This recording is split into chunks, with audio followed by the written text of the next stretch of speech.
All across the country, more and more people are on the move, seeing its beauty, seeking each in their own way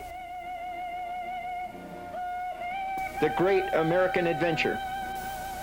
And I'm photographer Bill Porter, and I'll take you there. Today it's Wisconsin, with its breathtaking scenery, great wildlife, and friendly faces.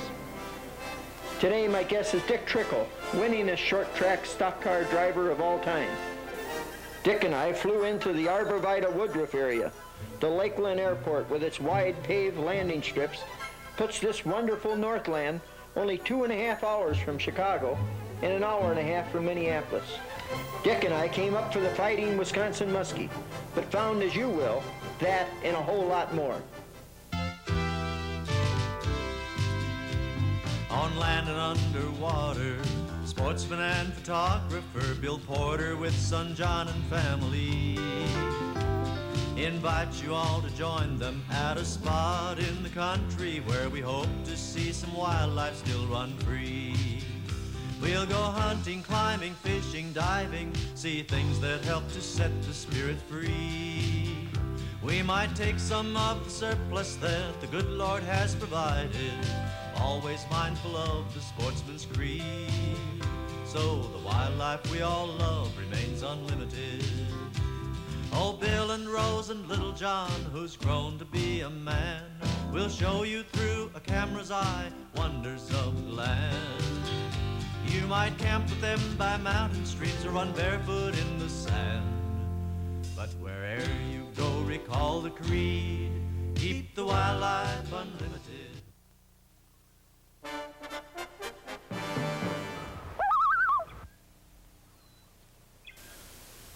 The call of the north, the call of the loon.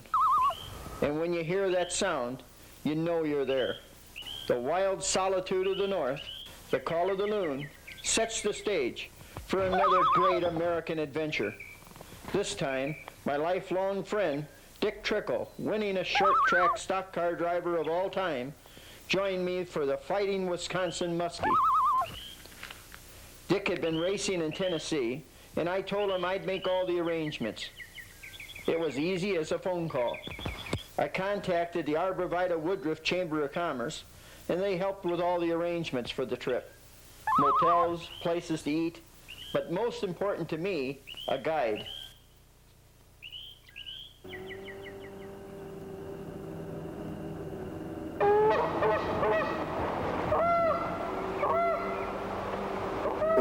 For me, the most important part of a fishing trip to new waters is a good guide. I don't have time to learn the structures, drop-offs, weed beds, and all the rest. So I hire a guide for the first days. That way, I've got years of experience on these waters, working for me right from the start.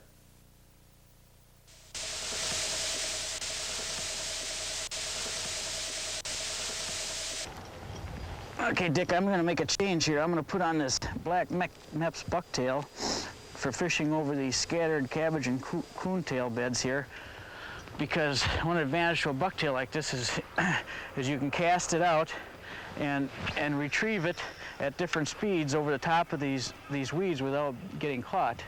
And it's a real productive way of catching these muskies that are laying in this, waiting to ambush panfish. Well, that's why I had so much trouble getting in the weeds every day. Yeah, it's definitely a good way to fish shallow weeds for muskies. And okay, the one nice thing about this bait here is starting your retrieve real nice and fast to keep it up above the weeds, and then as you come to the weed edge, you can slow it down and let that flutter down on the edge of the weeds where that muskie lays in ambush for the nice panfish that are in this lake. A reason that the muskies thrive in this lake is because of the great panfish population, and that's not only good for the muskie fishermen, but for the pan fishermen also that like to come and catch, perch and crappies, bluegills, things where the average fisherman doesn't have a boat to go out and they can fish from shore.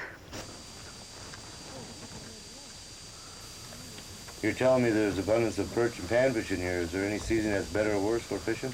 Yes, well, spring of the year, the crappies come into spawn. You can hit just about any shoreline where there's brush hanging in the water, and there's just schools of hundreds and hundreds of them that are schooled up waiting to spawn. And a little later on in the month of, later on in June and July, they're over the weed beds and just, you know, using a small pinky jig and bobber, just casting and retrieving it slow, produces many, many crappies. I was talking with the Zoiks about that very thing this morning. They told me that the perch and rock bass fishing is really great in the fall like this. I thought it was musky time up here this time of year, but they said they prefer the panfish. More catches and more fish to eat. That's what they're looking for.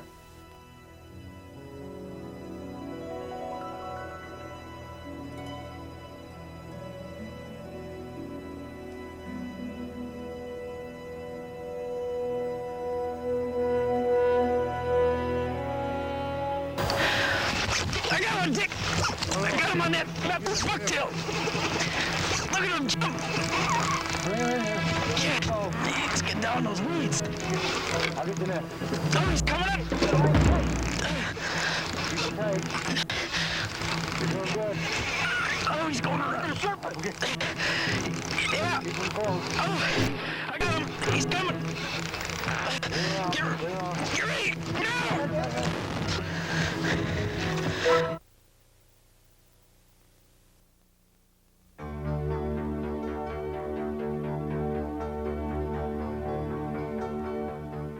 What bait did you give me anyhow? I thought I hired a guide. I try to, I think you got's a lot better than what I'm running. for this time of year than I could, and by putting that bucktail on, Well, this thing ain't catching nothing. I ain't getting the thing with put it. one on for you. Yes, what's up? Oh, we got one! I got one! I told you to have What's faith. you do now?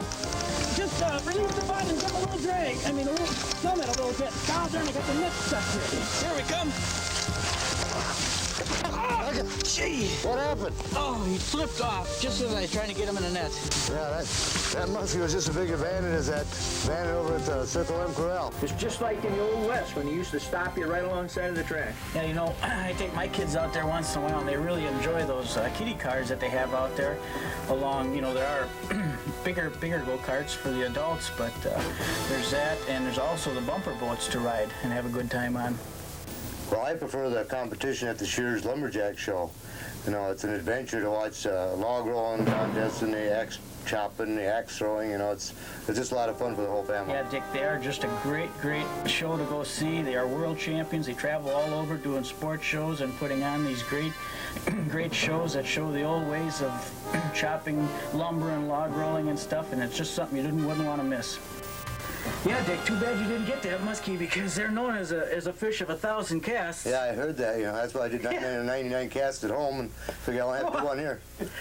A 999 cast at home? Jeez, that's just like a guy going out deer hunting, bagging that buck the first time out. Well, what about perch fishing? Well, perch fishing is great for those families and members that like a lot of action, you know, where they're not out all day long looking for that one lunker. They can come here and catch plenty of perch just from shore here with minnows That and sounds like the fun redworms. part to me. Well, it is. It gives a lot of action and keeps the kids happy. You know, Dick, Bill, the owner of the motel where we're staying, says he has a ball with his daughters. They're catching perch, well, and other fish, but the perch are so plentiful, and there's no season on perch. And perch are aggressive all year round. So he says they're just having a great time now as well as in the summer. But I think I still prefer the fall. We missed the Colorama because of your racing commitments, but it's an outstanding time of year. Even now, with the weather is great, and a day like today, sunny with clouds, then it turns to rain, then back to sunny. Just a perfect day for muskie fishing. Any kind of fish, really. Bill said him and his daughters were going out for more perch today.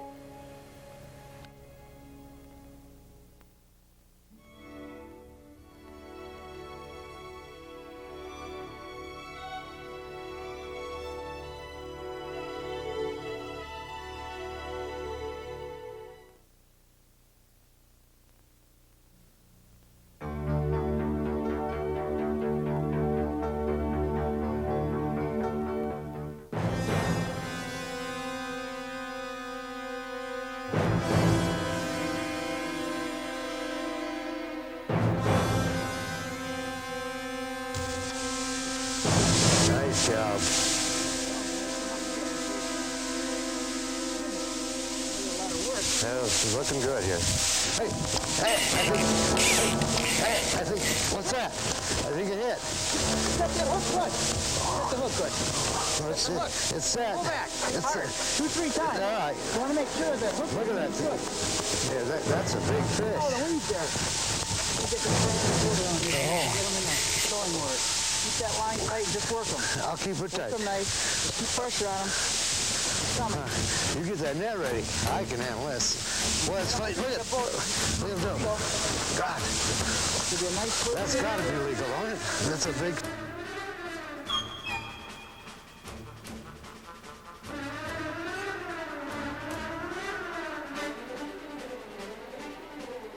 That's got to be legal, don't it? That's a big fish. Big fight. Wait till you get a big one out of them. Oh, God. Hey. Wait till you get a big one out of them.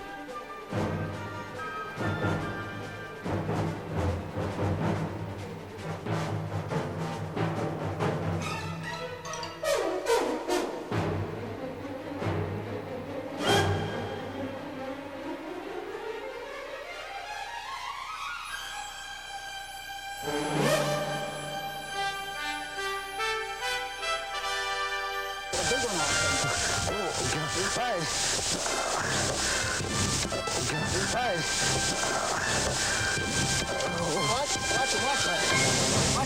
All right, who'd you know? Where'd you know? Look, give me the pliers. Jeez, I got one falling up. Look at this. Oh, Look at I this. see him. Jeez, I think he's going to take it, Dick. I see him. Holy great. Oh, there he goes. Jeez, he didn't come all the way in. No. A hole on the back? Yeah. All right. Look at the side of What'd you the do? feet. That's another thing you're going to watch for. Ooh. Well, you want to be about 37 inches here. Looks like 43 to me. Well, they always look bigger the first time you get your first legal one. Well, that's a nice one. What do you want to do with them? Well, I don't know. I ain't got a trophy big enough for that. I've really been noticing how much difference that it's been making with all these legal muskies being released by so many anglers. Or just the other day when I was going along, I was watching the shallows for some just laying and so forth up there along the shore. And I seen 3 of them laying in just one little area. Some walleyes to eat. Throw them back. Okay, whatever you'd like to do. All right. Look up there, Dick. Those eagles can't believe you're going to release that muskie. They only fish to eat, you know. And it's hard for them to imagine why anybody would catch and release any fish, let alone a meal that size. But I know, and I'm proud to be with you. The many years it takes for a muskie to become the 32 inches it takes to be legal is one thing. But to have a large number of these fish put back once they're caught is going to mean a lot more anglers are going to catch a fighting Wisconsin muskie. Moreover, some real lunkers are going to grow out of these released fish. Yeah, he must have caught you just right there. With a gill plate or something. Well worth it. Let me see. Well worth it. Now that's what I call getting into it. But all kidding aside, between the legal muskies released by lucky anglers and the raising program of the DNR up here in Woodruff, it's no wonder there's a lot of muskies and walleyes in these lakes. Elvern Mertz of the DNR told me how many fish the Woodruff hatchery produces. Annually, we produce 50,000 muskies, which are 8 inches and larger in size, as well as 50,000 that are 3 inches in size. In addition, we raise 1.2 million walleyes, and 85 to 90% of these fish are stocked in Vilas and Oneida County. With this kind of effort, it's no wonder these lakes are loaded with fish. But don't be fooled. 90% of the fish live in less than 10% of the area of the lake. You can't just drop your bait in anywhere. You have to know the lake. Or do as I do. Get a good guide. He'll show you where that 10% is, where the fish live. This tree is on the bottom of Lake Catherine in Hazelhurst. And this man-made crypt is right off Fred Whitman's dock, also in Lake Catherine. These man-made structures are essential in some of the lakes that don't have enough structure of their own. And many of these lakes have this type of structure. Contact some of the local bait shops or the DNR. Or again, ask a good guide. They'll tell you where these man-made structures are. It'll increase your fishing 100-fold.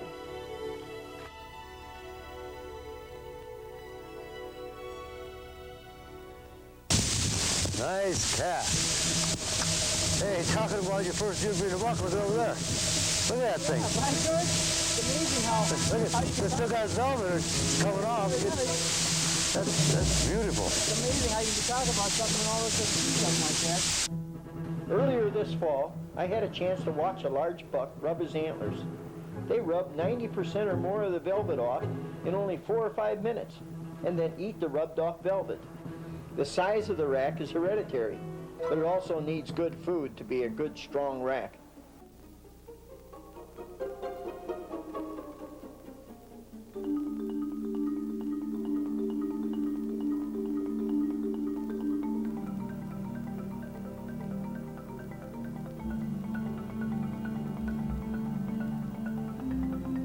Once they have the velvet rubbed off of the most of their antlers, they lay down and use their hind hoof to scrape off more, close to the head.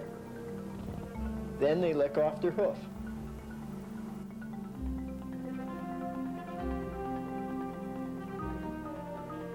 And so this begins the rut, the breeding season. Although the bucks rub into early winter, the rut is usually over in these areas, by mid-November or so. And by late December or January, they shed the antlers, usually one at a time. A good place to see wildlife is at the Journey to the Wild. It's a comfortable path through the wildlife of the north. You can just walk along and see all these different animals in their natural settings.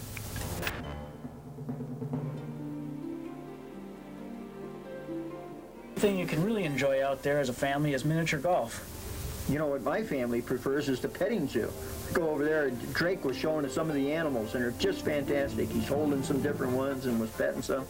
And we all got in on feeding the does. Well, I think the fun part is the snowmobile races up here and all the endless trails they have for snowmobile riding.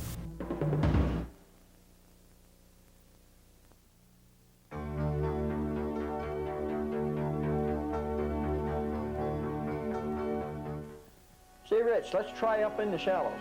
Bob Kraft told me that he caught a legal muskie up in the shallows, up under some down trees, just yesterday.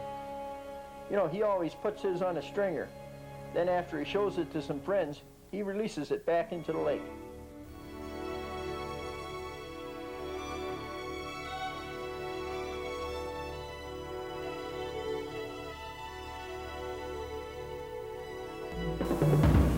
Hey, nice hit, there, I got him.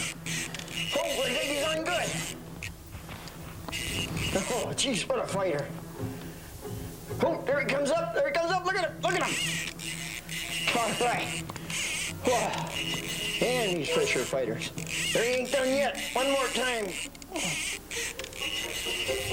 Got him played down now. Grab the net for me.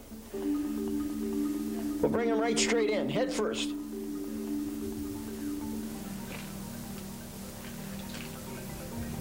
There we go, here he comes. Right straight in. All right. Woo-hoo! Bring it right in. What? Hook, back it over to the tackle box.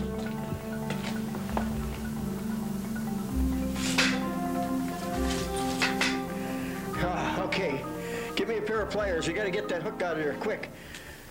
Man, I want to get this thing back in the water. What a beautiful fish. These fighting fish, oh. We'll get him back in the water as soon as we possibly can. Enjoying this natural beauty. Here we go. All right, he's all right. And what a beautiful area. Beautiful fish and beautiful area up here in the Arbor Vitae Woodruff area. Magnificent. This show is a result of many talented people, each contributing their own special talent. I want to give a special thanks to Rose Porter for all of her help and support, as well as her camera work, and John Porter, tape operation, and many hours of assistance in all of our day-to-day work. The bottom line, we got fish and a memory for life. I invite you all to call 1-800-ESCAPES for more information about Wisconsin, or for more specific information on the Woodruff area, call 715-356-6171 or write Post Office Box 226B, Woodruff, Wisconsin. Promotional consideration to the American Airlines, where there is something special in the air. I'm Bill Porter, thanking you for joining me on this, the great American adventure. There's things to see to all the mind of many a mortal man. From the way the wild protect their young to canyons carved in sand. Oh, don't take them all as you recall. We're for Wildlife Unlimited. Yes, Bill and Rose and little John, who's grown to be a man, will show you through a camera's eye wonders of the land. You might camp with them by mountain streams or run barefoot in the sun.